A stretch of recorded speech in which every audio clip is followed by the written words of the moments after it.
Good morning, guys. Welcome to the vlog. Hope you guys having a nice day. So today, well, not today, but tomorrow. This is like the third time I'm filming this, but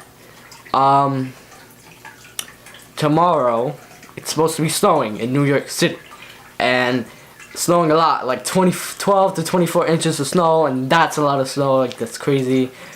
But so here's the thing. I'm not entirely sure that my idea is going to work because there's going to be so much snow. But I'm going to take this GoPro, this chestnut, and record everything I can get. Hopefully I can turn it into a good video. And I'm not sure if it's gonna work, but if it doesn't, I'll probably snow ski or something, but it will work. It will work. Watch. So, yeah.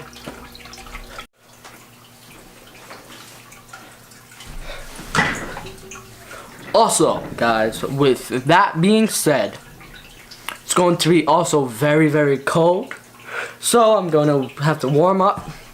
And yeah, that's pretty much it. I hope you guys enjoy the video. And peace. Well, wait. Not peace. Because, I still gotta outro this, so.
guys, we just got back home and it was a lot of fun. I mean, I had lots of fun. It was pretty fun overall. Is this focused? It was pretty fun overall. I mean, it wasn't bad. It was just really cold out there. I had to come back for gloves because I didn't even think about taking gloves, and it was just, it wasn't as bad as I thought it would be. It wasn't as bad as I thought it would be out there. It wasn't bad, but it wasn't good. It was a lot of snow out there. I mean, I had to ride in the street, which I did, and I did not want because like I didn't want to get hit by a car, but none of that happened. And I mean, that's all I have to say. Hope you guys liked the video. Like, subscribe, comment, and keep it mysterious. Peace.